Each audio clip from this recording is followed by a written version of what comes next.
Assalamualaikum warahmatullahi wabarakatuh.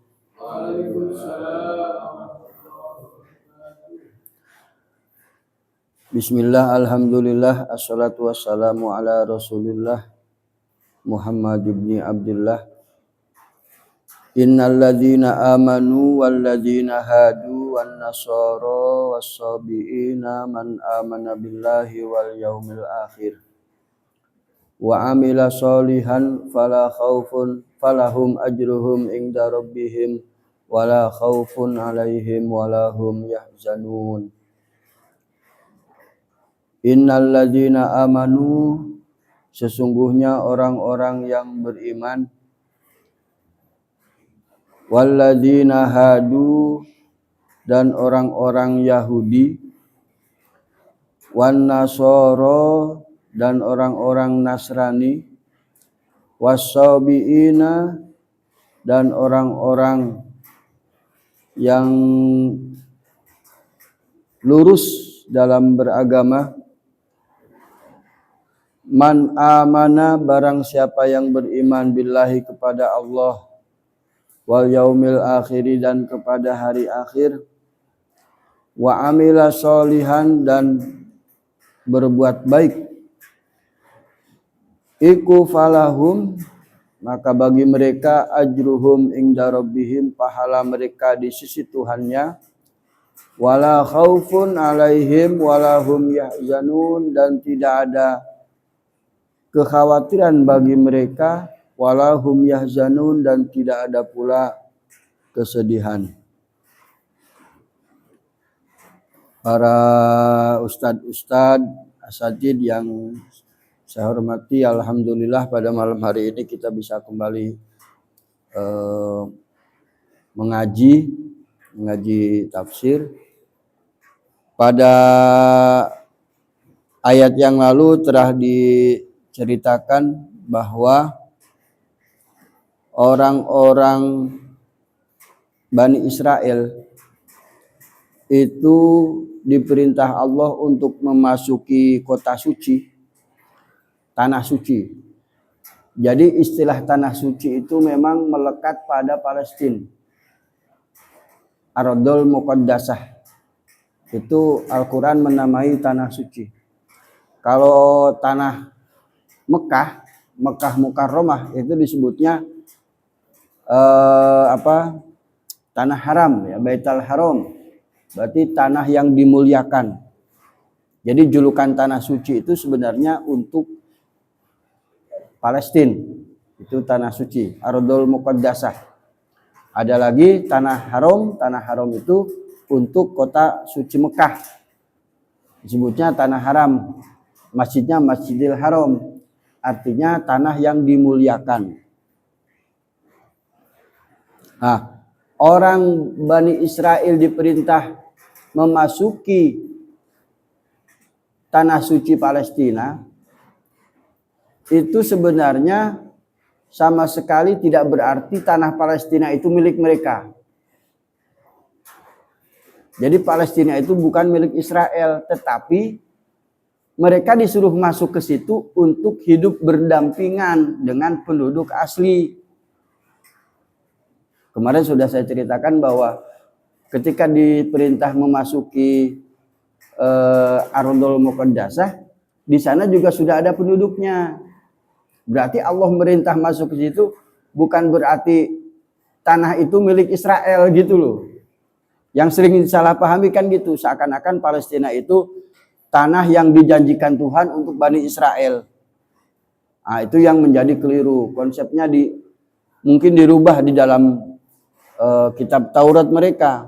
Padahal Allah memerintahkan ke situ, masukilah Ardul Muqaddasah allati kataballahu lakum, yang telah Allah tetapkan bagi kalian, bukan berarti tanah itu milik Israel, tetapi Allah masukkan ke situ supaya mereka hidup berdampingan dengan penduduk lokal setempat gitu loh. Maka Israel kan disuruh bersujud di pintu gerbangnya. Artinya kalau mereka mau masuk sana, itu kan harus menghormati negeri itu. Maka diperintah sujud kan. Jadi mereka harus bersujud di pintu gerbangnya sebelum memasuki kota Palestina. Itu berarti bahwa mereka harus menghormati, harus mencintai negeri itu, dan harus menghargai, menghormati penduduk lokalnya. Berarti kan kalau ada kemudian perjanjian solusi dua negara itu sudah tepat. Kalau mereka memang gegeran saja ya sudah solusinya dua negara. Karena kalau Israel kemudian memasukinya tanpa menghormati tanah suci itu, berbahaya sebenarnya ya. Itu ngeri. Sudah Allah namakan tanah suci. Berarti masuknya ke sana kan harus menghormati. Orang Israel itu harus menghormati tanah sucinya, harus menghormati penduduk setempat yang sudah lebih dulu menempati tanah Palestina. Kalau mereka mau hidupnya tenang. Tetapi dengan pongah dan sombongnya Israel sebagaimana kebiasaan sifat mereka memasuki tanah Palestina dengan merampok tanah-tanah orang Palestina, membuat kejahatan di sana, tidak menghormati tanah sucinya. Bagaimana mereka mau tenang? Maka kalau betul bahwa Iran ini sebagaimana yang disebutkan dalam Al-Quran, akan ada satu hamba, akan ada hamba-hamba Allah yang mengobrak-abrik Bani Israel sampai keluar masuk kampungnya diobrak-abrik, kita berarti luar biasa hidup pada zaman apa yang disebutkan dalam Al-Quran. Saya berdoa seperti itu. Semoga memang perang Iran ini adalah perang yang dikehendaki Allah sebagaimana yang tersurat di dalam kitab sucinya. Yang akan mengembalikan Israel ke keadaan semula. Israel akan kembali menjadi nomaden, menjadi orang-orang yang tercerai-berai kemana-mana negeri, tidak ada yang menerima. Itu karena perbuatan mereka tidak menghormati tanah suci. Hati-hati kan? Disebutnya Ardul Muqaddasah loh. Saya cari-cari dalam Al-Quran, hanya ada istilah Ardul Muqaddasah, ada istilah Wadil Muqaddasah, ada istilah Baital Haram. Itu kan negeri-negeri yang Allah muliakan. Mekah Mukarramah disebut tanah haram, masjidnya Masjidil Haram, Palestina disebut tanah suci. Ada Baitul Maqdis. Maka sebenarnya mereka harus hati-hati memasuki sana, berarti kan harus penuh hormat. Karena Allah sudah memerintahkan bersujud di pintu gerbangnya sebelum memasuki tanah sucinya. Berarti dia harus menghormati tanah suci itu, harus menghormati penduduk lokalnya, harus menjunjung tinggi, mencintai tanah air Palestina itu loh.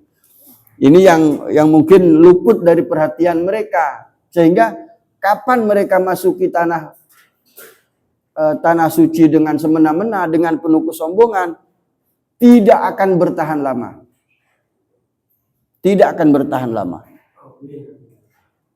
Jadi kalau dulu mereka memasuki Palestina tahun 48, kemudian mereka merampok tanah-tanah penduduk lokal, mengklaim bahwa ini adalah tanah yang dijanjikan sehingga orang lain harus keluar dari tanah Palestina, maka tidak akan bertahan lama. Tidak sampai 100 tahun. Tidak sampai 100 tahun mereka akan dikembalikan, direset sama Gusti Allah, kembali ke keadaan semula.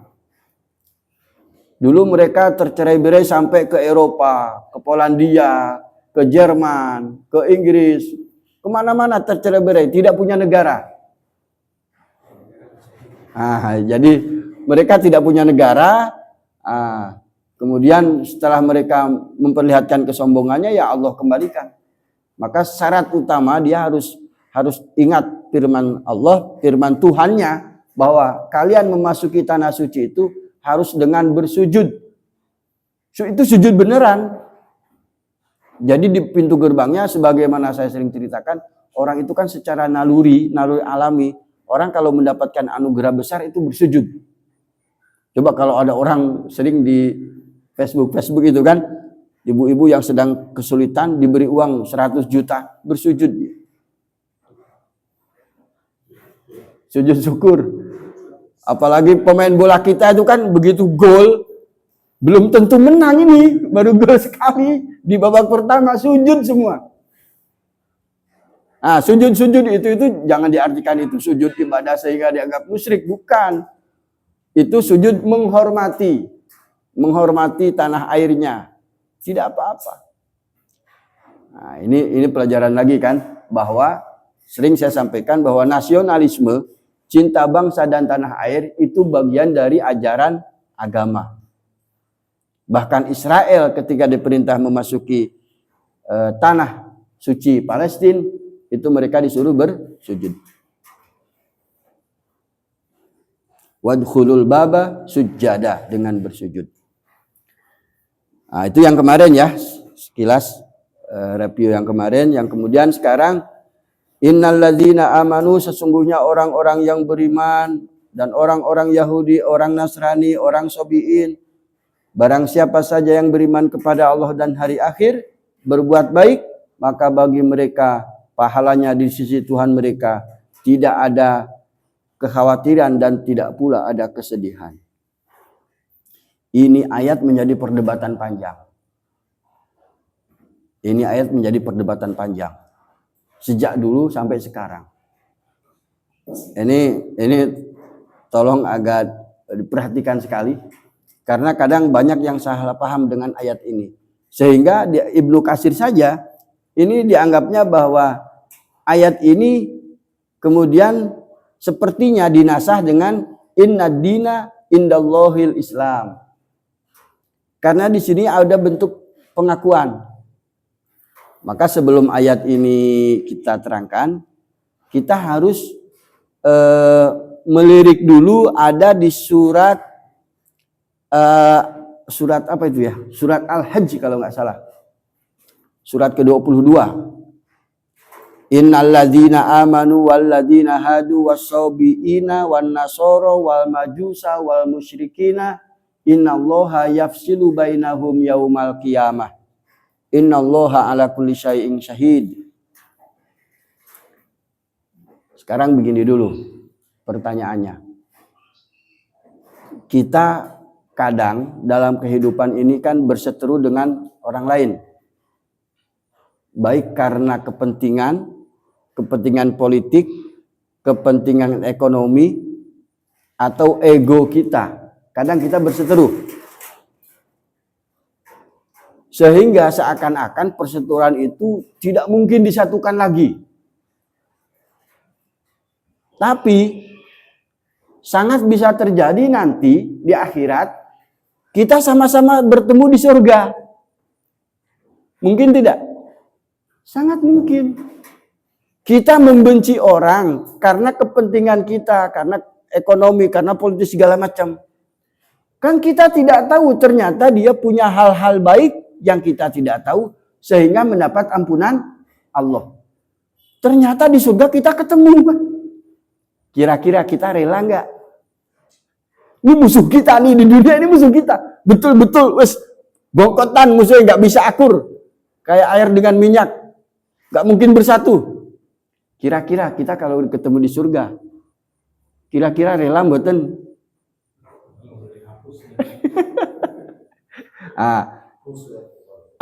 Jadi kita hilangkan dulu ego. Kita hilangkan ego. Bisa jadi kita berseteru di dunia, dua-duanya masuk surga. Sama kemungkinannya juga kemudian dua-duanya juga masuk neraka, ya bisa. Tetapi anggaplah kita dua-duanya masuk surga. Kira-kira mungkin nggak? Sangat mungkin. Karena apa? Allah telah menerangkan, wa naza'na ma fi sudurihim min gillin ikhwana. Dan kami cabut dari dada-dada mereka. Orang-orang masuk surga nih, min gillin, dendam. Dendam, hasud, dengki, cemburu itu dicabut. Di surga tidak ada itu, sifat itu tidak ada. Ikhwana, menjadi bersaudara. Saya ketemu ayat itu senang luar biasa.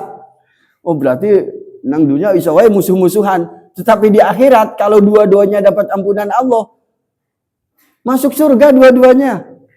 Dan yang tadinya kita berkelahi, dendam, dengki, cemburu, itu sudah dihilangkan sifat-sifat itu. Wa naza'na ma fi sudurihim min gillin ikhwana. Jadi sifat dengki, hasud, cemburu, dendam dicabut, diganti dengan perasaan bersaudara. Luar biasa kan? Nggak mungkin di akhirat ada hasud. Weh, bujuku mau tawur di surga. Tidak mungkin. Kalau kita punya selera yang sama dengan perempuan, Allah jadikan dua kan bisa. Allah jadikan dua, dua-duanya dapat gitu kan. Tidak ada cemburu di sana, tidak ada hasud. Nah, artinya apa? Itu ego kan? Ego kita rendahkan. Berarti kita bisa nerima ya, bahwa kalau di surga kita bisa bertemu musuh kita di dunia, ternyata dua-duanya dapat ampunan Allah, bertemu di akhirat sama-sama masuk surga. Satu, jadi kita harus menghilangkan ego. Syarat masuk ayat ini nih ya, syarat masuk ayat ini. Yang kedua, umpamanya pas di surga, kita ketemu orang Nasrani, orang Yahudi, sama-sama masuk surga. Rela mboten? Yo, dipikir. Kita kan selama ini berpikiran yang masuk surga pasti orang-orang beriman, pasti wong Islam. Nah kok dilalah di akhirat ketemu sama orang Nasrani masuk surga? Jangan mungkin atau enggak, rela enggak kira-kira? Protes enggak sama Allah? Nah, di sini kita harus berbesar hati. Ego kita turunkan. Kenapa? Ada dalam ayat yang dulu pernah saya sampaikan. Wasari'u ila magfiratin mir rabbikum wa jannatin arduhas samawati wal ardu uiddat lil muttaqin.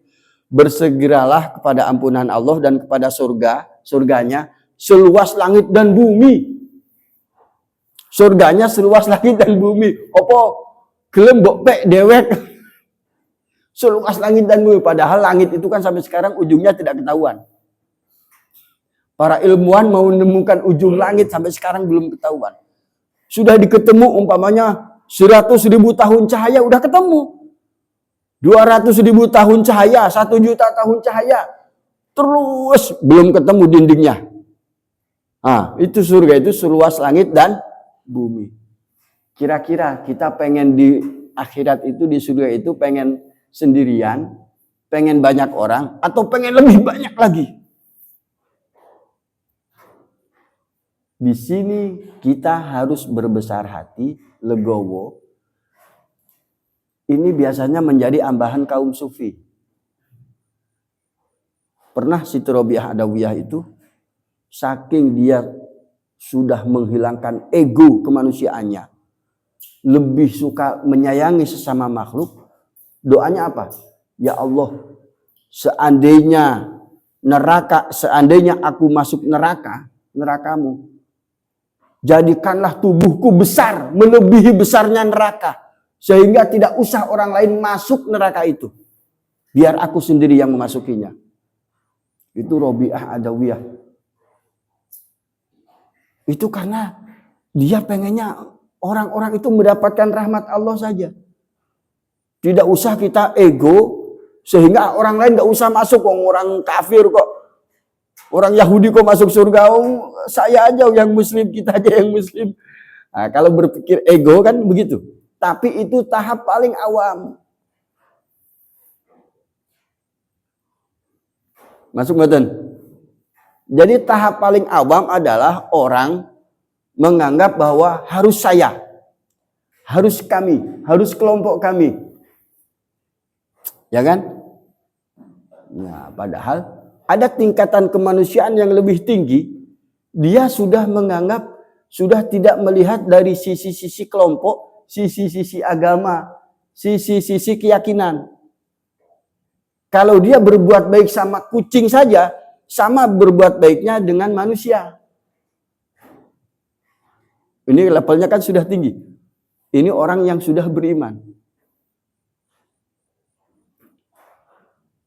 Paham ya?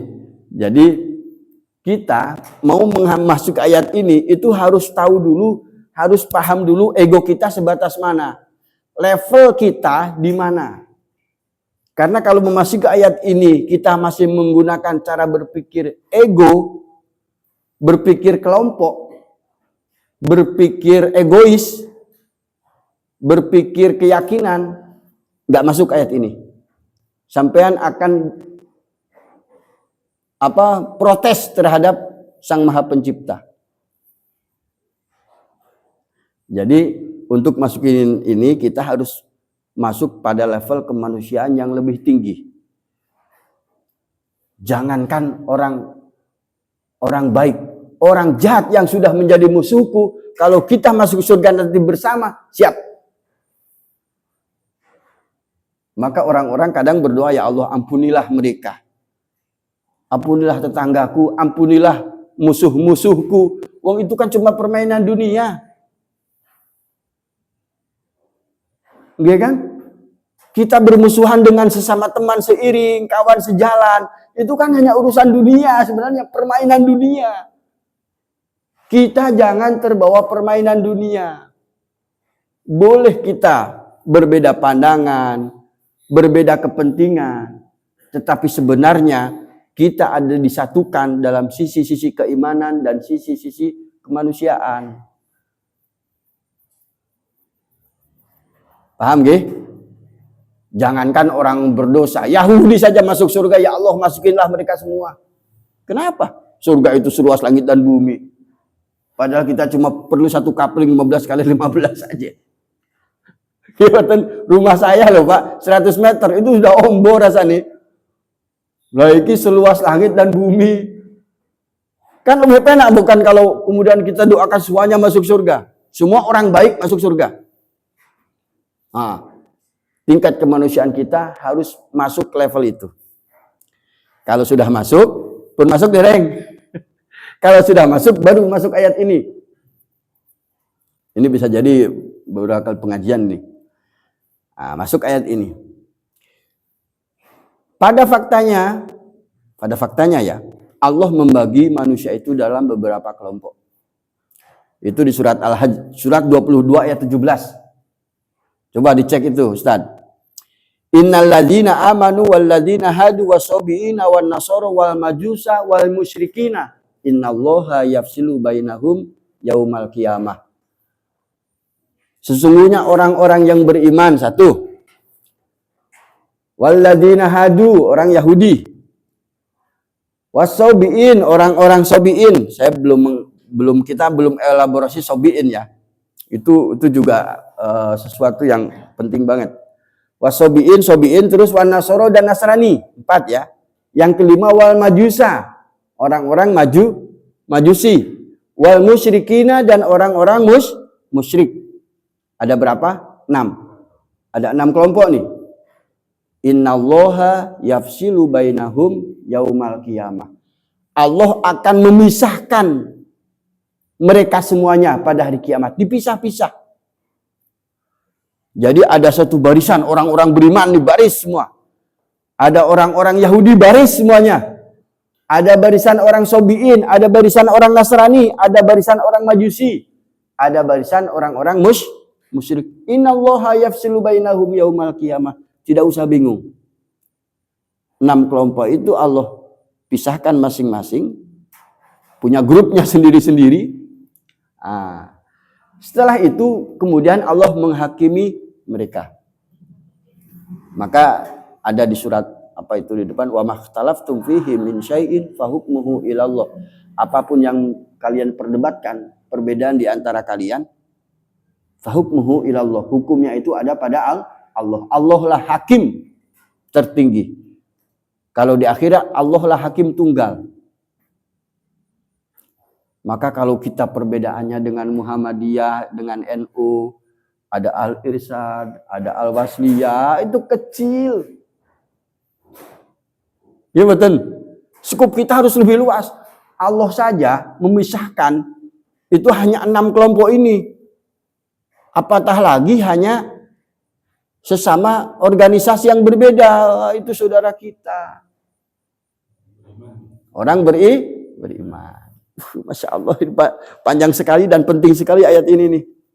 Pertama ya, innalladzina amanu, Allah memberikan labelnya amanu, tidak aslamu.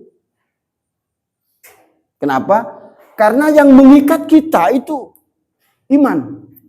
Kita dengan Muhammadiyah boleh berbeda tradisi, boleh berbeda syariah, tapi yang menyatukan apa? Iman. Tuhannya sama Allah, nabinya Nabi Muhammad. Percaya pada hari akhir dua-duanya. Orang Muhammadiyah sama orang Persis umpamanya sama.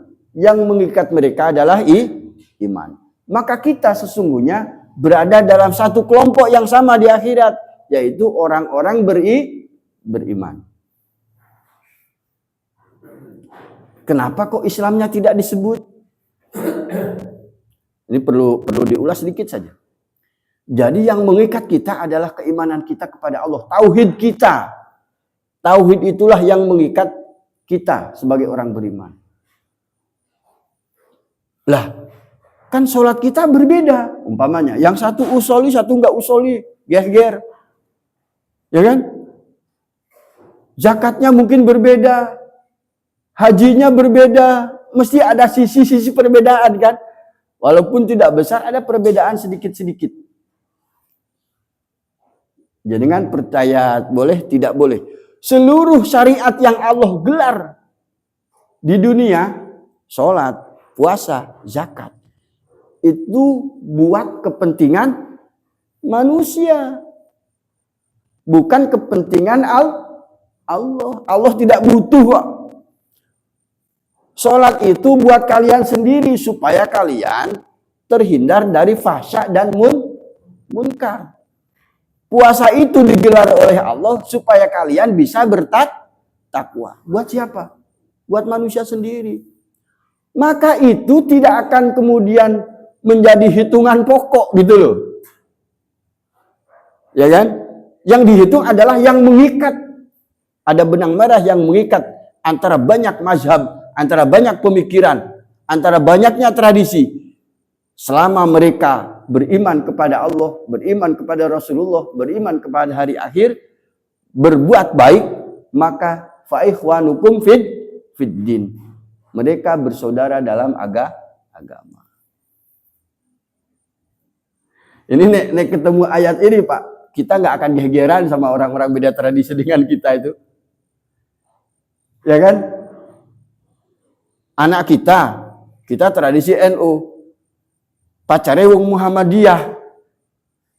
Nek gak ngerti ayat ini Pak, ojo ngantek anakku ketemu wong Muhammadiyah, Bapak nih. Coba, karena ada Pak, ada. Gitu. Sampai dibawa-bawa urusan perjodohan. Kan aneh. Kalau kita sudah ngerti ayat ini menjadi aneh orang-orang begitu. Nah, makanya kita harus tahu ayat ini. Jadi yang mengikat kita itu iman. Syariah boleh berbeda kok. Nyatanya banyak perbedaan sana sini. Karena apa? Untuk kepentingan kamu kok. Sekarang tinggal berlomba. Kira-kira kamu dengan sholat kamu seperti itu bisa lebih mencegah dari fahsya dan munkar? Tidak. Kan gitu. Hei, kamu yang tidak pakai usolli, kamu lebih bebas dari korupsi enggak? Hei, kamu yang pakai usolli, kira-kira bisa bebas dari korupsi enggak? Ya kan? Karena sholat, puasa, syariah itu untuk kepentingan manusia. Kita berzakat untuk kepentingan kita supaya menumbuhkan jiwa sosial. Gimana? Supaya ada saling peduli di antara kita. Haji, Allah sebutkan. Itu manfaatnya supaya kalian bisa bertemu dengan berbagai macam manusia. Allah nggak butuh. Allah itu walaupun kamu nggak sholat, nggak haji, nggak zakat, Allah itu maha agung. Tidak mengurangi keagungan Allah itu loh. Jadi jangan syariah kita itu menganggap bahwa kita ini menjadi terbaik itu loh, jangan. Jangan menganggap bahwa kita menjadi umat terbaik, kelompok terbaik, mazhab terbaik dibanding mazhab-mazhab lain. Tidak. Yang terbaik adalah orang-orang yang paling bertakwa, kata Allah kan gitu. Paling bertakwa di antara kalian. Jadi berangkat dari ayat ini kita harus memandang bahwa apa yang menjadi perbedaan di antara kita, di antaranya masalah tradisi, masalah syariat, masalah kebiasaan adat kita, itu sama sekali jangan merubah kasih sayang kita, kerukunan kita, persaudaraan kita sebagai sama-sama orang beriman. Satu, itu alladzina amanu. Maka Allah tidak, kata kuncinya kan tidak menggunakan innalladzina aslamu. Tidak. Pakai alladzina amanu. Iman inilah yang mengikat kita. Maka dulu saya tuh pas kalau baca buku, dulu kan paling keren baca bukunya Muhammad Saltut umpamanya. Terus siapa itu? Yusuf Qaradawi. Karena mereka orang-orang Ikhwanul Muslimin. Setelah tahu ayat ini, Pak, saya protes. Kenapa namanya Ikhwanul Muslimin? Kenapa tidak Ikhwanul Mukminin? Karena imanlah yang bisa mengikat. Kalau muslimin itu bisa berbeda-beda. Coba cara baca Qur'annya, cara praktek sholatnya antara Sunni Syiah saja berbeda. Sehingga saling mengkafirkan. Orang Sunni mengkafirkan Syiah, dianggap itu bukan bagian dari Islam. Orang Syiah juga sama mengkafirkan orang Sunni. Kan gila kita. Muhammadiyah juga harusnya adalah pakai nama Muhammadiyah. Nah, jadi sebenarnya ini frame-nya kan lebih luas, bahwa kita itu diikat dengan keimanan, itu sesuatu yang sudah hebat. Maka waktu itu saya sempat berdiskusi dengan teman itu, kenapa mereka memilih kata-kata Ikhwanul Muslimin, tidak Ikhwanul Mukminin, untuk lebih mengikat persaudaraan orang-orang beriman, sehingga dimanapun terikat dengan satu kesatuan organisasi menjadi Ikhwanul Mukminin. Tapi ya sudahlah, itu sesuatu yang sudah terjadi. Nah, jadi satu kelompok orang beriman ya. Jadi Allah tadi sudah akan memisahkan 6 golongan ya. Kemudian setelah Allah menyampaikan ada 6 kelompok yang Allah pisahkan masing-masing, kemudian Allah yang akan menghakimi mereka, hanya Allah hakim tunggal.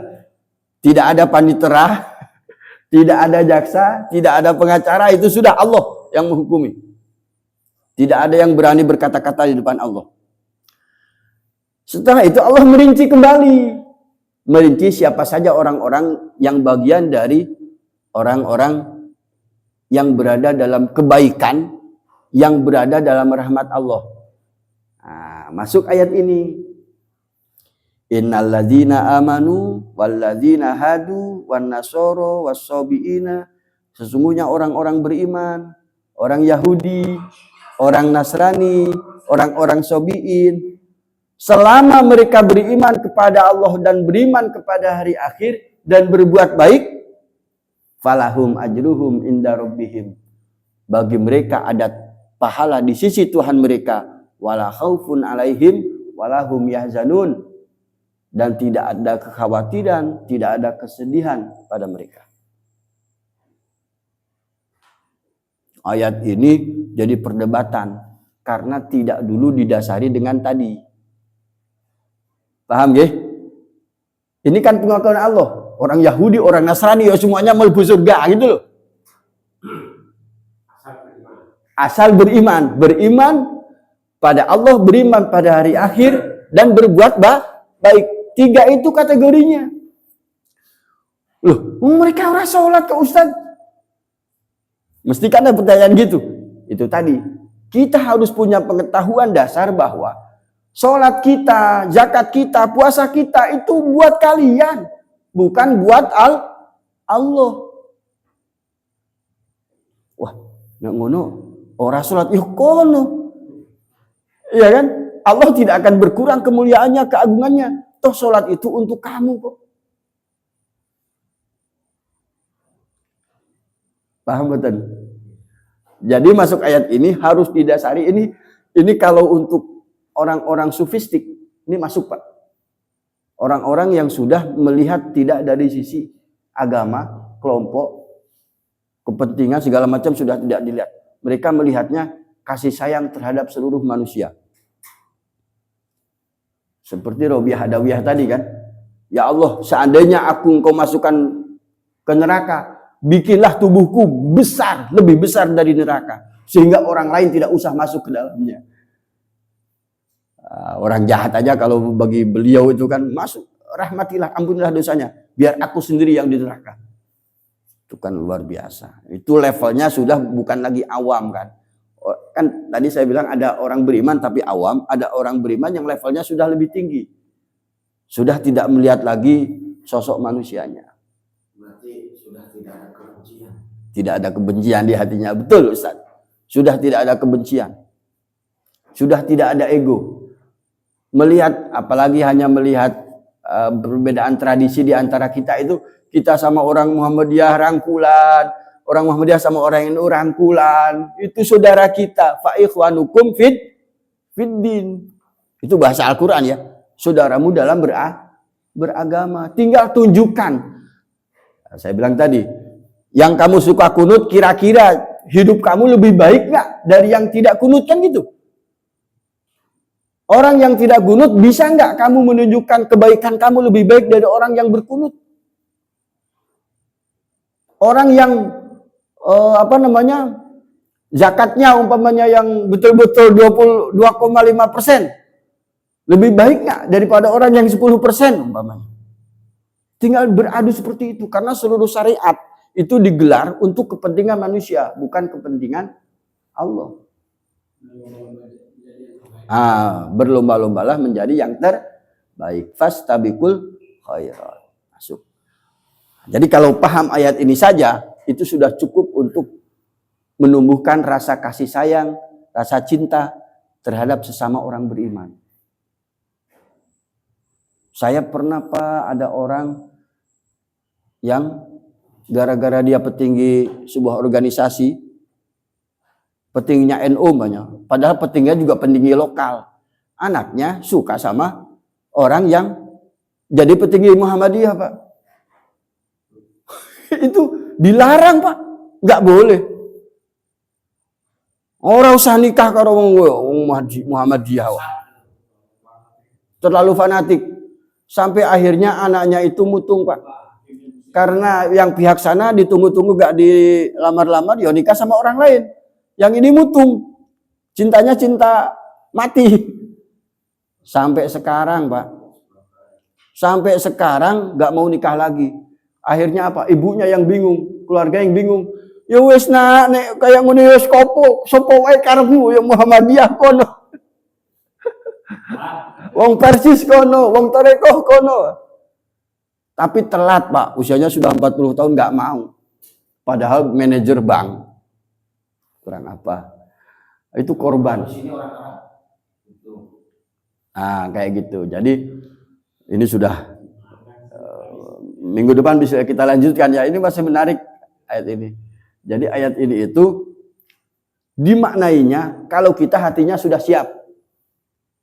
Kalau belum siap, kita akan menganggap Allah ini piye sih? Kok orang-orang Yahudi bisa la khaufun alaihim wa lahum yahzanun? Kan arti la khaufun alaihim falahum ajruhum inda rabbihim wa la khaufun alaihim wa lahum yahzanun. Artinya apa? Segala kebaikan mereka diberi pahala. Ya kan? Kebaikannya diberi pahala. Terus la khaufun alaihim wa yahzanun itu diberi kebahagiaan. Itu minggu depan kita eksplorasi ya. Jadi ini masih menarik, minggu depan akan kita lanjutkan. Karena ada 3 ayat ini. Ada 3 ayat yang hampir sama. Kalau kita tidak bisa meraciknya, kadang kita menjadi salah paham dengan Gusti Allah. Salah paham dengan Tuhan. Sehingga kita menganggap gitu.